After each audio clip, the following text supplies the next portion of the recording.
James Cook and Zay Flowers. Cook going into a bye, Flowers going into a bye. There we go. I think I really struggled this week coming up with buy lows and sell highs because that's not really how I see a lot of the trades coming together right now. It's more about who's losing and needs to score points now, who's winning and can wait a little bit for production, who needs to get rid of players on buy. Cook has had 2 bad games in a row.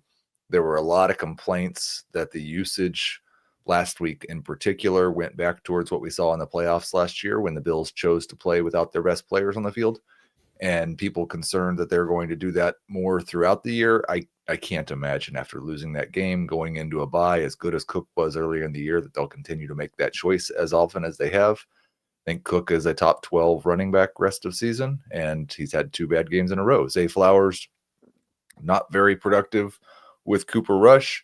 Lamar Jackson's coming back. Think he's still going to be pretty much maybe slightly better than what we thought he was going to be coming into the season, a low-end number 2 wide receiver. Love the Flowers call. I think he's one of the best buy lows out there. Good projected schedule rest of season. And once upon a time, he was wide receiver 1 on a week. That was week 1 with Lamar. I just think it makes sense that the stars will align for him and for a lot of Ravens starting after their bye. Yeah. Well, 2 questions. First of all, are you more likely to buy low on Zay Flowers or Derrick Henry or both? Both, but you'll pay way more for Henry than you will for Flowers. Yeah, that's true. Flowers. Second thing is about James Cook. You call them a top 12 running back rest of season.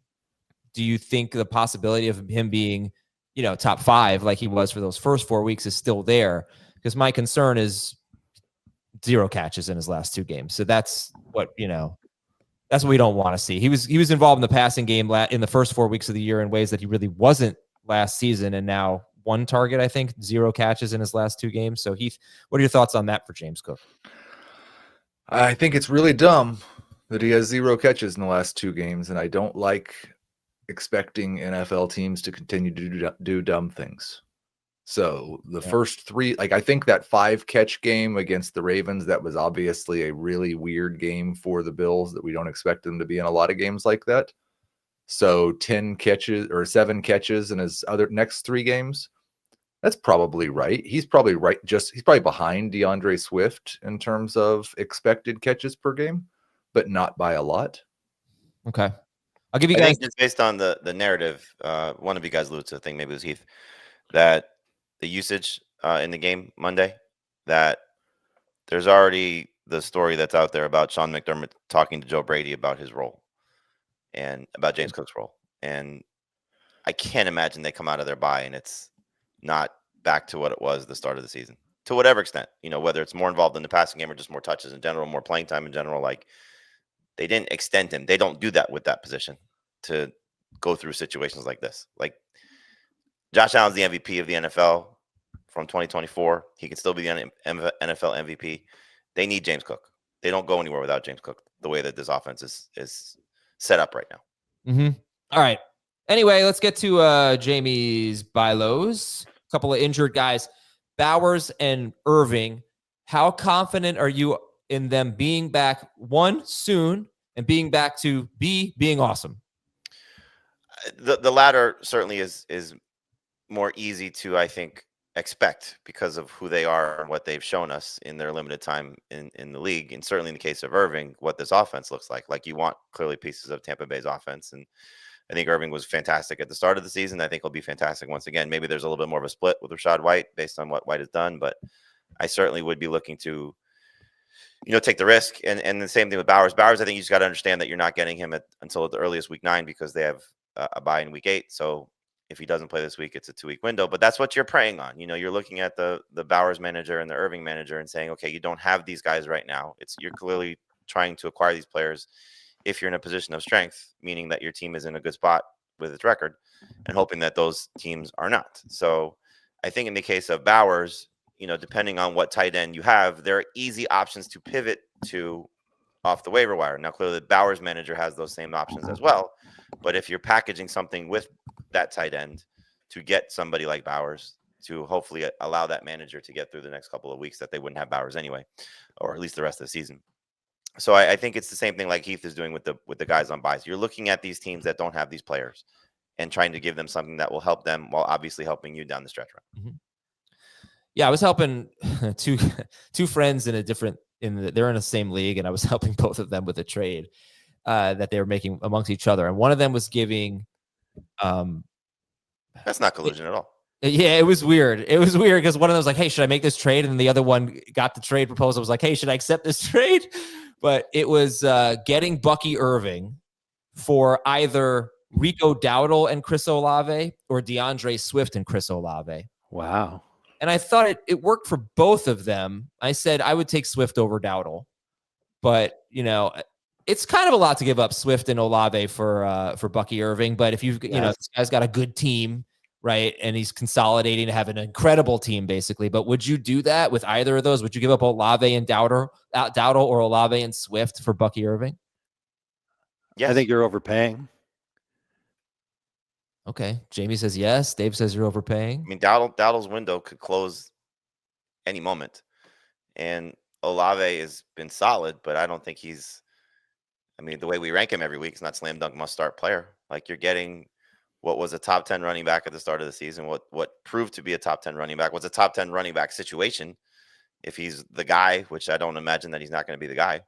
So yeah, I would absolutely do that. So I made a similar trade offer in a league last night where I offered the Puka Nacua manager. It's a very deep league, so take that into account, over 20 teams, but still I offered Keenan Allen and Rashad White to the Bucky Irving manager for Puka Nacua. Oh, that's not bad. I mean, yeah, that would be great for you if that trade goes through. But right, you do have to prey on these managers who are desperate right now. Dave, your buy lows are Garrett Wilson and Ken Walker. I'm very intrigued where you're going with these. So Garrett Wilson and Kenneth Walker. You got to be cheap if you're buying Garrett Wilson because you know that you're probably not going to see him until week 10. I just think about what he's done to start the season. Top 12 PPR finishes in 4 of his first 5 games. Total target hog on a team that's going to throw the ball. I think they're going to throw the ball a lot. I know last week they didn't quite do a lot of that, and yet they stayed competitive in a game. That kind of stunk for Garrett Wilson. Hopefully he comes back healthy. I think if you acquire him now, you have to make sure that you've got the type of roster that can wait for Garrett Wilson to come back, which means that you're going to use Garrett Wilson as like maybe a number 2, number 3 receiver. Like getting a guy like that while you have other receivers in your lineup suggests that you're going to have a powerhouse receiving core by the time he comes back. Again, you've got to do it cheap. Walker is playing with fire because we know that he hasn't been great fantasy-wise for, the majority of the year. He's had 1 or 2 really good games. But I can't see this annoying split in Seattle continuing all year long. His efficiency is way better than Zach Charbonnet. Charbonnet literally ranks dead last in yards per carry among qualifying running backs. There's other metrics too that favor Kenneth Walker. I know he's not at 100%. Neither is Charbonnet. So their solution in Seattle is let's just utilize them both for now. We've seen it before, though, when teams that are looking toward the playoffs start to really focus on that, they let their playmakers play. And I think that maybe not this week, but sooner than later, you're going to start to see that shift toward Walker. And I'm banking on that. And again, this is somebody that you should be able to trade for on the cheap because every single fantasy manager that has Kenneth Walker hates his guts right now. And they get a trade of anything even close. Like that package that you put together to Bucky Irving, maybe that's too much for Kenneth Walker too, to give up Dowdle and Olave. But that's the type of move that people who have Walker and are sick of him would accept in a heartbeat. Yeah, I would too if I had Ken Walker. Listen, I've got Ken Walker in a couple of leagues. It's very annoying. I think he snaps out of it. I think the Seahawks coaching staff, more importantly, snaps out of it. And the schedule isn't bad projected for the rest of the season. Yeah. It's like middle of the pack-ish. So I think that there is some hope with Walker. 2 guys, though, we're buying them cheap. Don't give up Dowdle and Olave. That seems like too much for Ken Walker. I do wonder how cheap Wilson will be because I remember the chats last week when we were talking about getting away from Garrett Wilson or even ranking him as a borderline wide receiver too. And everyone was going insane and just saying, of course you start Garrett Wilson. He's a top 5 wide receiver. You don't sit Garrett Wilson. And so I don't know that the hurt game and maybe he's going to miss a week and then have a bye is going to be enough to get him super cheap. I think that comes down to the Garrett Wilson manager's record. If they have, the need right now to save their season, struggling around 500 or worse, they're going to probably take whatever offer makes sense in the short term to get them back on track while they don't have Garrett Wilson. That's the point of these type of trades. Like, you're trying to help somebody save their season while getting something that, if your team is in a good spot, will help you down the stretch. It's just the way this works. Yeah. I think I do have to say kind of a disclaimer. I mean, it is risky to trade for injured players, and we keep telling you to do it. Sometimes they have setbacks. Sometimes they come back and they're not the same, like Nico Collins wasn't the same when he came back from an injury last year. And Dalton Kincaid was injured all year. Not that we were like trading for him last year, but sometimes this happens with injured players. I think you just should keep that in the back of your mind. It's what I'm worried about the most with Bucky Irving, because there's no taking away what he's done this year, especially as a pass catcher. He's been great, but we're not even sure the specifics of his injuries. Right. So, like, at least with Brock Bowers, I think there's a pretty much, like, it hasn't been said, but it's kind of been implied that he's not going to play this week. And then there's a bye. He's had enough time to rest. Okay, he comes back, and he's hopefully 90% of himself when he comes back. Same thing with Garrett Wilson, even though he just got hurt and the whole story on him changed because of the injury.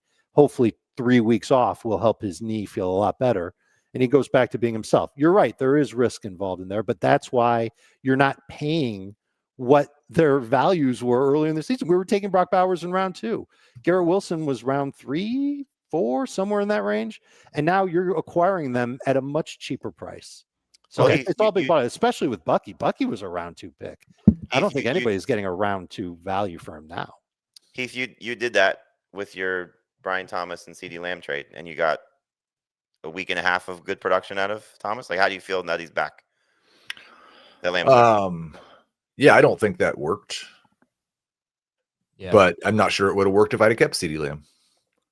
So, that's the other thing is, if you're one of these teams that's sitting at 1-5 or 2-4 and trying to save your season, I agree, try to save your season, but don't view not saving your season as like, I messed up, because your season was probably already lost. Exactly.